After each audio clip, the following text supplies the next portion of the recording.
And good morning. It's your friendly neighborhood Tironan.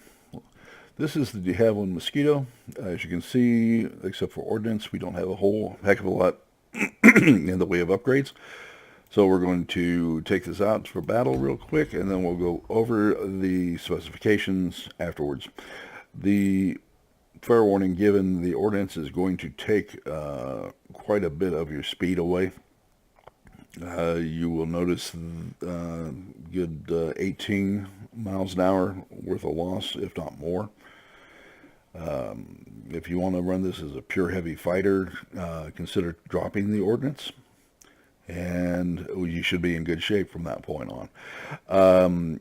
But if you want to run the role of a ground attack aircraft and a heavy fighter, then you're going to have to live with the speed limitations a little bit.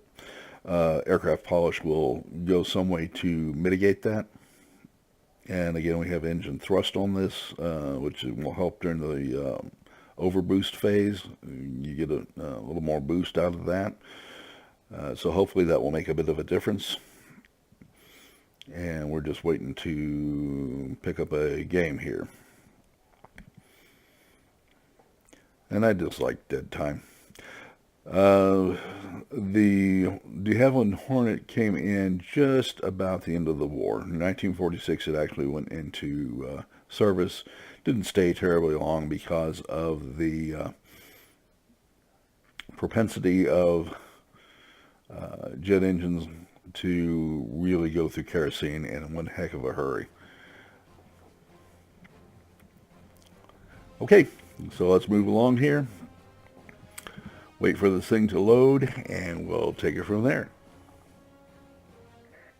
You are approaching the area of combat operations. Be ready.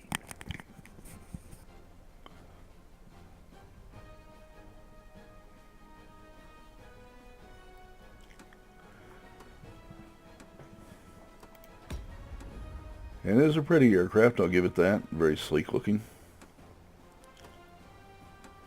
Of course, Mr. DeHavaline had a long learning experience with the Mosquito, and this is the final refinement after that.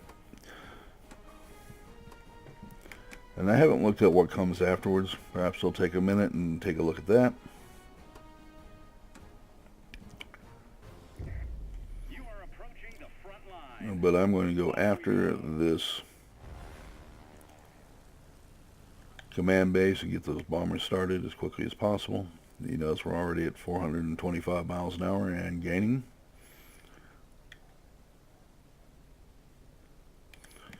And we'll drop some rockets here in just a minute.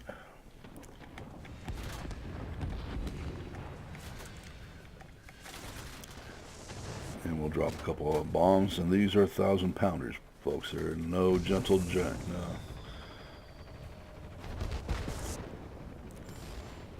Boy, that did make a mess of things in a hurry, didn't it? Okay. I'm sure I've got a whole horde of angry aircraft after me at this point. But it didn't make much difference. Okay, we essentially killed two ground targets in one pass, and that's pretty darn good.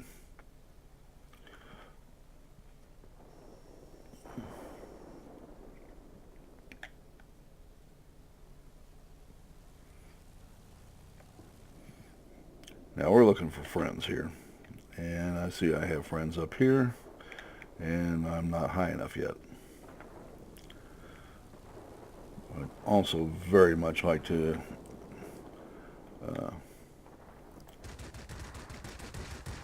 do what I can to make sure that they don't capture that base. Now, killing an aircraft at this point is nice for your score, but I will tell you that virtually everything that you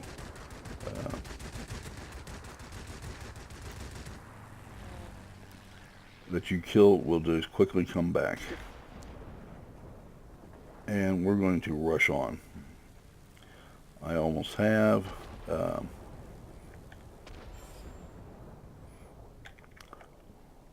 I'm seeing if they got any ground attack aircraft here. They should. And what I see is one Spitfire 14, and I gotta be honest with you, I do not want to deal with that guy.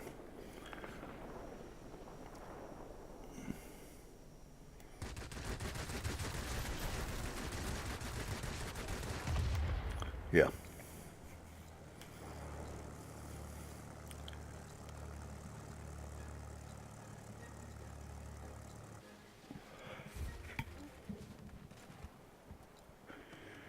Okay, so let's move along here and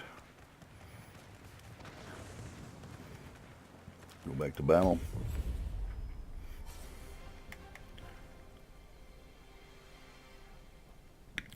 Well, we do have 3 bases to his 1, so I guess I'm going to have to be satisfied with that until we get some folks that are willing to contest for that command base for just SOL.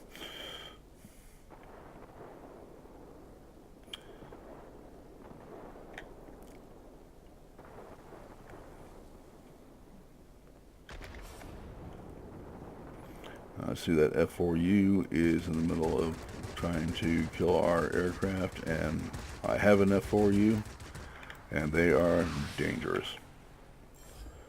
to say the least.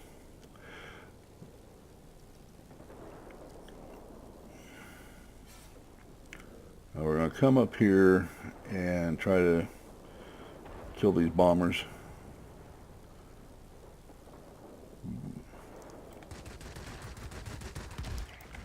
Okay. And you'll notice that when I'm in heavy fighters, I kind of take the, I really want to get that.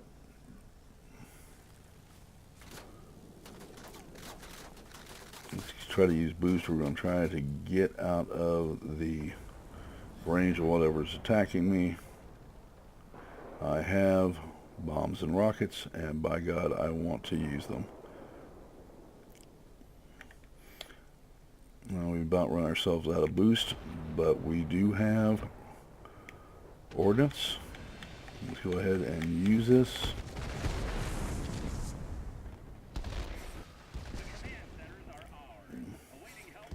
And I got exactly what I wanted to accomplish. Now they have to deal with 2 bomber streams, not 1.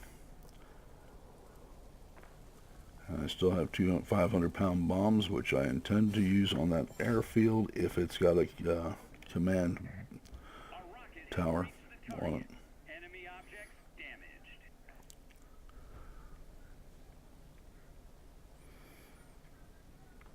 And that's just trying to make the most use out of what I can do here. I believe that is a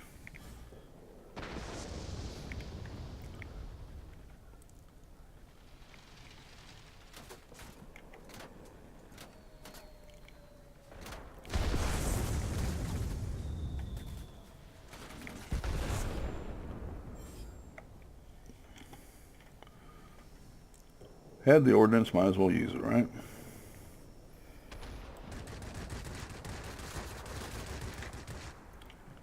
I didn't think you wanted to get into a head-on with me. We're going to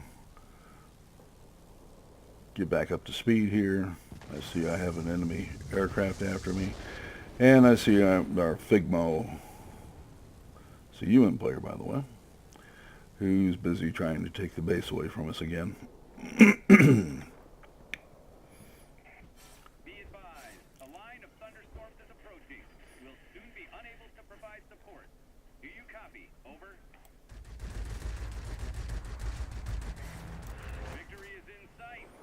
Try to deal with some damage. Unfortunately, when it comes to fighters, that's the last aircraft you want to deal with, is a Spitfire Mark 14. Because he can turn inside of you in a heartbeat, and he's going to make you pay for it. Well, we're going to try to make his job as difficult as possible and hope we get some help here. And we didn't. We're not playing all that well as a team, but we do have enough bases here that it shouldn't make any difference.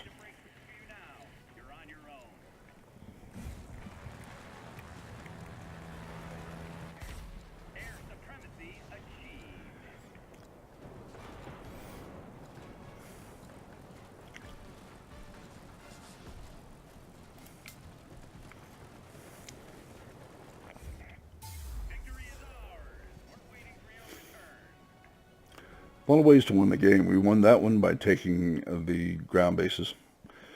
And with a ordnance load on this aircraft, that's exactly what you want to do.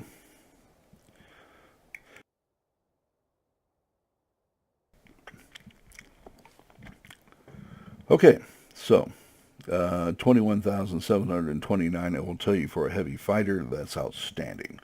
It's not a ground attack aircraft. Doing what I was doing there, I'd rather have been in my IL 20, but yeah, is what it is. All right. Personal score, we assisted with one aircraft. We destroyed 2 ground targets. And team score, I came in middle, but I will tell you that the guys SEAL clubbing we had several here, really added to this a lot.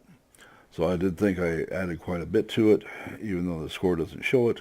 But the hats off to Byung 246 with his 152, and then we got a lot of help from Wolfgang in his RB-17, and Sandman did a heck of a job with the ME-2-109. So hats off to you, gentlemen. Did a good job here. Sometimes it's about the plane, sometimes it's about the pilot, sometimes it's about the team. In that case, we had a great team. All right, what do I think about the aircraft? Well, when it comes to it belongs right where it's at. It's a darn good heavy fighter. You're going to have to make a decision as to what. It's not all that maneuverable. You might want to look at anything that can increase that maneuverability, but it's kind of right up there with the Tiger Cat and some of the other things out there. It's a good heavy fighter. And let's take a look at the upgrades. When you get all the upgrades in here, you're going to see a lot of improvement. 450 is respectable for a Tier 7. And you get the 500 points of survivability. And the cannon are going to really increase because you get 115 instead of the 90 here. So, 460 as opposed to 360 is not bad at all. All right, that will wrap up this video for today. Remember to like the video and to subscribe. I need subscribers so badly. And we'll see you soon. Talk to you later. Bye-bye.